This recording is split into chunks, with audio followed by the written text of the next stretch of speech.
네, 안녕하세요. 네, 이번 경신고 1학년 국어과 국어 1학기 중간고사부터 쭉 1년 내내 경신고를 담당할 정현유라고 합니다. 안녕하세요. 제가 지금은 일단은 중계동 한림학원에서 국어과를 하면서 고등부 쭉 담당하고 있고요. 여기 성북 메가스터디하고 같이 이렇게 출강을 하면서 고등부의 국어과 담당하고 있습니다. 그래서 오늘은 경신고 어떤 식으로 교육 과정이 어떻고 특징이 어떤지, 그리고 경신고등학교 내신 유형, 그리고 난이도가 어느 정도로 나오고 경신고등학교 내신 준비 전략, 어떤 식으로 준비를 해야 좀 고득점을 받을 수 있을지, 그런 부분에 대해서 같이 한번 좀 안내해 드리면서, 중요한 거는 결국에는 고등학교 3학년 내내 어떤 식으로 국어를 접근을 해야 성공적인 입시를 할 수 있느냐에 대해서 마무리를 좀 그런 식으로 준비를 해 봤습니다. 그래서 처음에 먼저 경신고등학교 교육과정 및 특징을 좀 설명을 드릴 건데요.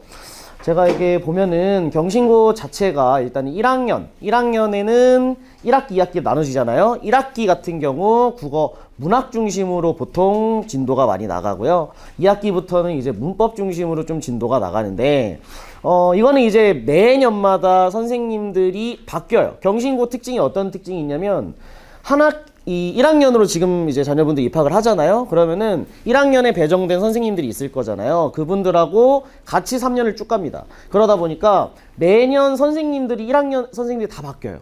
그러니까 선생님들의 스타일도 바뀌고 시험 범위도 바뀌고, 그래서 항상 어떤 게 고정이다 라고는 딱히 말씀을 못 드리지만, 보통 중심적으로 나가는 어떤 그 내용들을 위주로 본다면은 1학기는 문학, 2학기는 문법, 이런 식으로 많이 나갔다라는 거 조금 알아주시면 좋겠습니다. 그래서 2학년을 좀 보시면, 이게 1학기는 이게 이제 2학년부터는 문학 독서를 이게 더 굵직굵직하게 더 쪼개지거든요. 그래서 문학이 1학기 때 진도를 나가고, 여기서 말하는 독서는 이제 비문학입니다. 그래서 비문학 지문에 대해서 이제 진도를 나갈 텐데, 여기 독서는 사실상 비문학 지문이 아니라 학교 교과서 독서라서 비문학하고는 완전히 거리가 멀어요.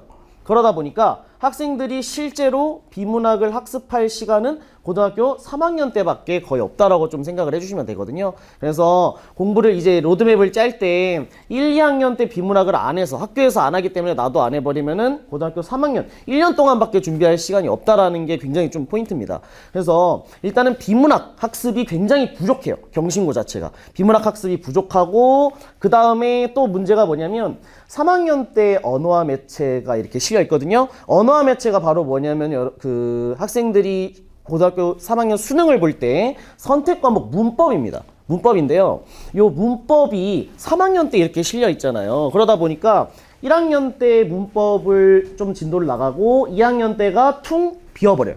그러면 문법은 좀 아시겠지만 어느 정도 이해를 하고 암기의 영역이 어느 정도 있잖아요. 그러다 보니까 1학년 때 내가 다 배운 거더라도 2학년 때 퉁으로 넘겨버리고 3학년 때 배우기 때문에 또 여기서부터는 다시 시작해야 된다는 이야기죠. 그래서 제가 생각하기에는 1학년 때 문법을 공부를 했으면 그 문법의 내용을 가지고 2학년 때 꾸준히 그거를 반복 학습을 하면서 3학년 때로 그대로 이어갈 수 있는 방법이 가장 좋습니다. 그래서 일단은 저의 어떤 커리큘럼을 생각을 해봤을 때는 1학년 때 문법 굉장히 중요하고, 비문학도 1, 2, 3학년 내내 쭉 가져가셔야 된다. 이런 부분 굉장히 좀 중요하다라는 거 안내해 드리겠습니다.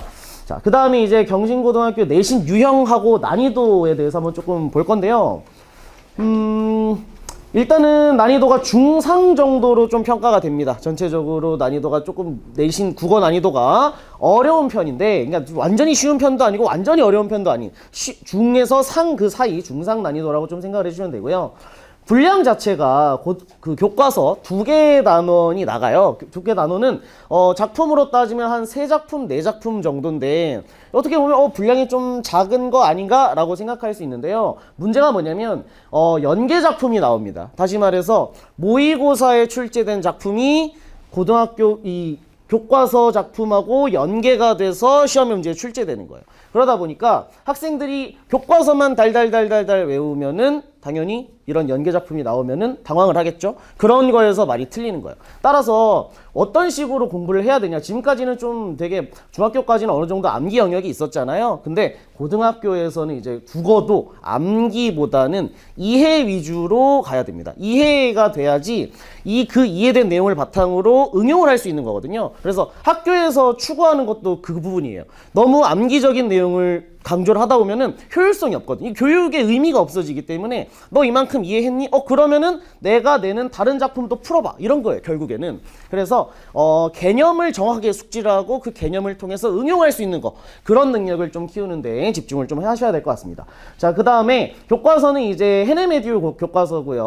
학력평가까지 이렇게 추가된다라는 거, 출제 텍스트는 그렇게 나와 있고, 특이사항 방금 제가 말씀드렸듯이 학력평가 연계돼서 출제된다. 그 다음에 시험 문제 같은 경우는 자, 문제 유형이 객관식이 80%고 서술형이 20%예요. 이거는 제가 좀 이따가 또 설명을 드리겠지만 서술형이 좀 많이 까다롭습니다. 서술형을 좀 주의하셔서 보셔야 돼요. 서술형에서 뭐가 되냐면은 결국 선생님들은 이를 악물고 학생들 점수를 깎으려고 그래요. 무조건 서술형에서 다 깎아야 돼요. 그러다 보니까 한 글자 하나 틀려가지고 감점이 되는 경우가 꽤 많습니다. 그런 부분 좀 주의하셔서 보셔야 된다는 거 좀 알아주시고요. 서술형 문제는 네 문제입니다. 네 문제인데 그 네 문제가 아주 꽉꽉꽉꽉 채워진 네 문제라서 굉장히 중요한 포인트다라는 거고요. 자, 그 다음에 이제 뭐 특이 유형으로는 학력평가 이제 연계 작품이 출제되는 부분, 그래서 1등급을 좀 변별할 수 있다라는 부분이 좀 특이사항이 되겠습니다. 그래서 등급 컷을 보시면 1등급 컷이 95에서 96점이에요. 그래서 조금 이게 조금 문제 난이도가 어렵다라고 이야기를 들었는데, 난이도가 어려운데 등급 컷이 꽤 높네요. 이렇게 좀 생각할 수 있잖아요. 이게 왜 그런 거냐면 학생 수가 적어서 그래요. 한 학년당 학생 수가 150명, 160명 정도기 때문에 그 많은 학생들 중에서 그 150명 정도 된 학생들 중에서 1등급이라면은 4%거든요. 그러면은 1%가 1.5명이면은 4%면은 전교 6등까지가 이제 1등급이에요. 그러니까 6등 안에 들어야지 1등급이고 7등 이후로부터는 전부 다 2등급, 3등급으로 쪼개지는 겁니다. 그러다 보니까 학생 수가 적고 그 적은 가운데 공부 잘하는 애가 월등히 잘하기 때문에 등급 컷이 이렇게 높아지는 거예요.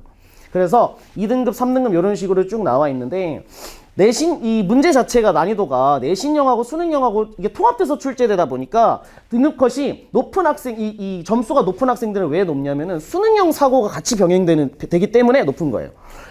암기만 위주로 공부를 하게 되면은 등급 컷이 2등급 이상을 올리기 굉장히 힘듭니다. 이해가 항상 바탕이 돼야 되고 그걸 얼마나 응용하는지가 포인트이기 때문에 1등급까지 맞추려면, 1등까지 높이려면은 암기에만 집중해서는 안 된다.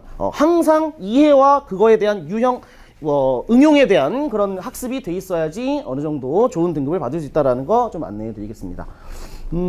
그래서 좀 특징이 어떤 특징이냐면, 문학작품, 그 교과서에 나온 작품은요, 평이에요. 평범합니다. 어렵진 않은데, 문제가 이제 조건이 많은 서술형 문제가 있고요. 보기 문제가 나와요. 보기 문제 좀 이따 보여드리겠지만, 진짜 일상생활에서 접할 수 있는 부분들을 다 가지고 옵니다. 그거랑 문학작품하고 연결해가지고 보자는 거예요. 그러니까 응용력을 보자라는 이야기이기 때문에 역시 이해만으로는 한계가 있다라는 거고요. 요 다음에 제가 이제 문제를 한번 좀 보여드릴 텐데, 요게 이제 내용에 대한 정확한 이해라고 이제 제가 써놨는데, 보시면 그냥 평범한 문제들입니다. 평범한 문제들이고요. 그냥 간단하게 뭐 읽어보시면 아시겠지만, 공통점, 작품에 대한 공통점, 그리고 아니면 뭐 A에서 E에 대한 어떤 설명, 이런 걸 물어보는 건데요. 배점을 보시면 아시겠지만 2.8점에서 2.9점이에요. 이게 평범한 배점입니다. 쉬운 배점이에요. 그래서 이런 문제들을 틀리면 안 되겠죠. 이런 문제는 정확하게 맞고 가는 거고, 두 번째 유형이 어떤 유형이냐면은 보기 유형이 이제 이런 게 어려운 겁니다.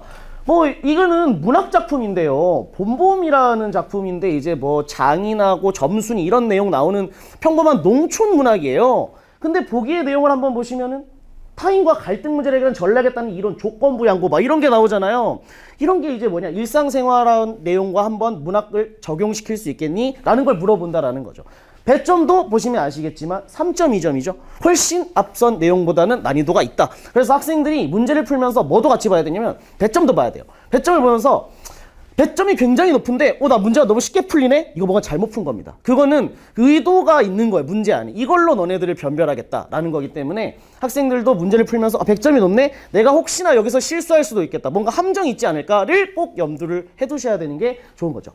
자, 그 다음에 이런 게 이제 보기 문제 난이도가 확실히 있고 이런 부분 보기 문제지만 이 보기 같은 경우는 1번부터 선지 5번까지가 전부 다 외부 작품들입니다.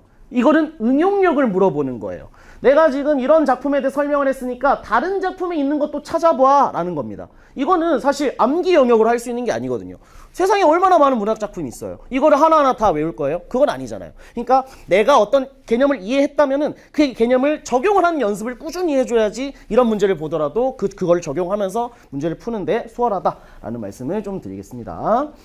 그 다음에 이제 세 번째가 조건이 많은 서답형 문학. 이런 게 이제 여기서 이제 등급을 좀 변별하겠다라는 것 같은데요. 서술형 4번 같은 경우도 역시 뭐 완성된 문장의 형태를 갖추어라. 누구를 지칭하는 것인지가 반드시 드러나야 되고 회복이라는 단어를 꼭 써라. 이런 것들을 보면서 조건이 굉장히 까다롭구나. 이런 것들을 다 하나씩 대비를 해야 되고 그 다음에 마찬가지 여기 본범에 대한 문제도 이거는 이제 학생들의 대화를 하나 집어넣어 줘가지고 그 대화 속에서 이런 조건을 토대로 한번 적어봐라 라는 이야기인데요. 어떻게 보면은 조금 되게 어려워 보이잖아요. 근데 여기에 여기에 해당하는 정답은 전부 다 교과서에 있습니다. 있는 내용들이에요. 그래서 서술형이 굉장히 조건이 까다로운데 서술형은 객관식과 반대로 암기로 가야 돼요. 얘네들은 서술형은요. 토시 하나 틀리면 안 되기 때문에 일부러 선생님들도 여지를 안 주려고 합니다. 여지를 준다라는 건 뭐예요? 이렇게도 될 수 있지 않나요? 그거를 피하기 위해서 자습서에 나온 정답을 그대로 요구를 해줘요. 그러니까 그 자습서에 있는 내용을 이해를 하고 암기를 해야 서술형을 푸는 데는 도움이 된다라는 거죠. 그래서 객관식은 응용, 서술형은 암기 이런 식으로 가는 게 굉장히 효율적인 공부 방안이 될 수 있습니다. 그 다음에 이게 이제 학력평가 연계된 문제인데요. 실제로 그 작품에 그 작년 시 작품에 뭐가 나왔냐면 윤동주의 별에는 밤이라는 작품이 출제가 됐는데 이런 이성선의 고향의 천정, 윤동주의 또 다른 고향 이런 작품들은 시험 범위가 아니었거든요. 근데 출제가 됐습니다. 선생님께서 이제 3월 학력평가도 너네 시험 범위야 라고 이야기를 해두시고 이거를 시험 문제로 낸 거죠. 근데 냈을 때 그냥 낸 게 아니에요. 요게 가, 이게 나, 요건데 이 내용을 보면서 여기 있는 개념들 있죠. 이 개념들은 별에는 밤을 보면서 익힐 수 있는 개념들입니다. 그러니까 학교에서 배운 개념을 가지고 이런 학력평가에 있는 문제들에게 대입할 수 있겠니? 라는 거를 지금 테스트하겠다라는 거죠. 이런 거는. 의도가 명확한 문제잖아요. 이런 거는. 그래서 학력평가에 대한 대비도 어느 정도 돼야 된다라는 게 있고요. 그 다음에 5번째 이거 이제 학생이 좀 많이 어려워요. 뭐냐면은 역시 이것도 학력평가 문항인데 학력평가에서 비문학 지문이 이제 등장을 해요. 학생들이 제일 까다로워하는 부분이기도 하지만 이런 비문학 지문을 일단은 시험 범위로는 정해 주거든요. 이거 너네 시험 범위야 공부해 봐 라고 던져줍니다. 그러면 학생들은 이거를 읽고 이 내용만 이해하고 오케이 시험 한번 봐볼까 하면 다 틀려요. 왜 그러냐면 이런 문제는 그 학력평가에 있는 문제가 아니거든요. 학력평가 문제가 아니라 선생님들께서 변형을 해서 출제를 합니다. 변형을 한다라는 거는 선생님들께서 여기 있는 내용을 가지고 이 겉으로 드러나지 않은 내용을 너네들이 유추할 수 있겠니를 물어보는 거예요. 그러다 보니까 진짜 학력평가 문제 이런 것들 비문학을 공부를 하려면 지문에 나타나 있는 것만 보면 안 돼요. 지문에 있는 내용을 가지고 뭘 끌어낼 수 있겠니? 가령 뭐 예를 들면은 A는 B다, B는 C다 라는 게 지문에 있어요. 그러면 시험 문제에선 A는 뭘까? 라고 나오지 않습니다. A는 B다, B는 C다가 지문에 있다면 시험 문제에서는 그러면 A는 C겠니? 이걸 물어본다는 거죠. 그러면 이 지문에는 A는 C다라는 말은 절대 안 나오거든요. 그러면 시험 문제는 A는 C다 나오면은 이거는 논리적으로 맞는 말이거든요. A는 B고 B는 C이기 때문에 A는 C가 되는 거잖아요. 그래서 이런 게 이제 이해예요. 암기만 하는 학생은 멈춰요. A는 C, 왜 A는 C지? 이걸 몰라요. 근데 이해가 되는 학생은 A는 B고 B는 C이기 때문에 A는 C구나. 이거를 유추해낼 수 있고 추론해낼 수 있는 능력이 바로 비문학이기 때문에 학교에서는 그런 방식으로 문제를 낸다라는 점 조금 알아주셨으면 좋겠습니다. 자, 그래서 이제 어떤 식으로 좀 준비를 해야 되느냐? 저 같은 경우는 이제 국어 자습서 위주로 좀 진도를 나가고요. 그 다음에 모의고사 분석집 우리 그 학력평가 보는 게 있잖아요. 그거를 분석집 가지고 진도를 나가면서 그거를 짬뽕시켜서 제가 자체교재를 만듭니다. 자체교재를 가지고 학생들의 내신 대비를 담당을 할 거고요. 그 학습에 있는 내용은 이제 핵심 내용 당연히 강의를 할 거고, 중요한 거 서술형을 잘하려면은 빈칸을 채울 줄 알아야 됩니다. 암기 영역이 중요하다 그랬잖아요. 빈칸 채우기 영역도 좀 많이 실어둘 예정이고요. 그 다음에 자체 OX 문제를 통해서 객관식 문제에 대한 능력을 키울 겁니다. 객관식 문제. 그래서 객관식 문제는 사실 문제가 5개예요. 그러니까 1번 OX, 2번 OX, 3번 OX, 4번 OX, 5번 OX 다 해야 되기 때문에 OX 문제가 굉장히 중요합니다. 그 다음에 마지막 고난도 문항을 대비할 수 있는 그런 문제들도 많이 실어서 학생들에게 대비를 시킬 겁니다. 그래서 학생들이 좀 중요한 게 뭐냐면은 목표를 좀 세워야 되잖아요. 1등급과 2등급과 3등급 각자 목표하는 게 다를 건데, 이제 3등급을 목표로 하는 학생하고 1등급 목표로 하는 학생하고는 공부하는 방법이 좀 달라야 돼요. 3등급을 목표로 하는 학생들 같은 경우에는 교과서에 있는 내용을 정확하게 이해를 한 거에 초점을 맞추는 겁니다. 그 다음에 지문의 내용을 기본적으로 정확하게 이해를 하고 그 내용을 토대로 이제 문제를 푸는 거를, 그런 거에 초점을 많이 둬야 돼요. 그래서 학습활동의 내용을 100% 이해하고 조건에 맞는 서술형 답안 작성 연습이 굉장히 필요한 거고요. 근데 만약에 내가 1등급을 받고 싶다라는 학생들은 더 능동적으로 가야 됩니다. 이거는 수동적인 공부거든요. 1등급부터는 이제 능동적인 공부가 돼야 되는데, 보기 작품, 다른 작품들하고 연계 분석을 하면서 제가 많은 유형 문제를 출제를 할 건데 그것들을 보면서 스스로가 분석을 해봐야 돼요. 이거는 왜 이렇고 이거는 왜 이런지 스스로 공부를 하는 연습을 많이 해야 되고, 그 다음에 독서도 마찬가지. 아까 제가 이야기했던 지문에 대한 심도 있는 이해라는 거는 지문에 있는 내용으로 없는 내용을 추론해 봅시다, 이런 거거든요. 이런 것도 굉장히 중요하다. 그리고 제일 중요한 게 1등급은 실수를 하면 안 돼요. 아까도 말씀드렸지만 1등급은 6등 이내에 들어야 됩니다. 매번 1등급 학생이 바뀌어요. 한 명이 고정적으로 1등급이 쭉 맞는 경우는 잘 없어요. 고등학교에서는 보통 하나의 차이로 등급이 막 왔다 갔다 하기 때문에 어떤 학생은 나 이번에 1등급이었어, 다음 학기는 2등급 3등급 나오고요, 나 3등급이었어, 어쩔 때 1등급 맞고요, 이래요. 그거를 꾸준히 유지할 수 있는 방법은 실수를 하지 말고 능동적인 학습이 몸에 체화가 돼 있어야지 1등급을 맞을 수 있다는 거 좀 알아주셨으면 좋겠습니다.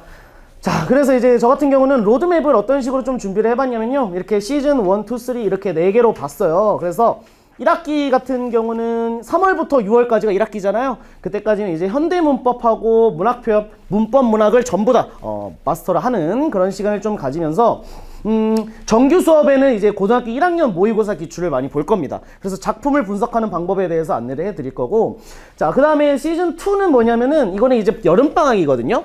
내신이 끝나고 시즌 3가 이제 2학기잖아요. 보통 2학기에는 고전시가고 고전문법이 반드시 출제가 됩니다. 그러다 보니까 여기에 대한 선행학습이 되어 있지 않으면은 시즌 요때 2학기 고등학생의 2학기는요 전체가 내신 대비 기간이에요. 왜냐면은 짧거든요, 1학기보다. 그러다 보니까 바로 내신을 들어가야 되거든요. 그러면은 학생들이 준비가 되지 않은 상태에서 이거를 바로 받아들이기가 굉장히 힘들기 때문에 여름방학 때 고전 문법하고 고전 시가에 대한 어느 정도 적응을 해두고 그 다음에 내신 대비로 들어가면서 여기서는 심화학습을 할 수 있는 기간을 가지는 게 저의 목표입니다.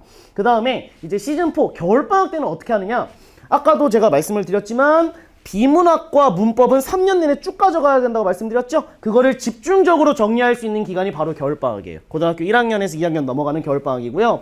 1학년에서 2학년 넘어갈 때 우리가 배웠던 저 현대문법과 고전문법이 전체적으로 여기서 다 정리가 돼야 됩니다. 다 정리가 돼야 되고 그거를 그대로 3학년까지 가져가는 거예요. 2학년 때 심화학습 없습니다. 3학년 때 선택과목 언어와 매체 있긴 하지만 그거 했던 내용 또 하는 거예요. 그렇기 때문에 1학년 때 배운 내용만 제대로 가져가더라도 3학년 때 내신 대비할 수 있는 시간이 확 줄어들어요. 언어와 매체는 어쨌건 내가 했으니까.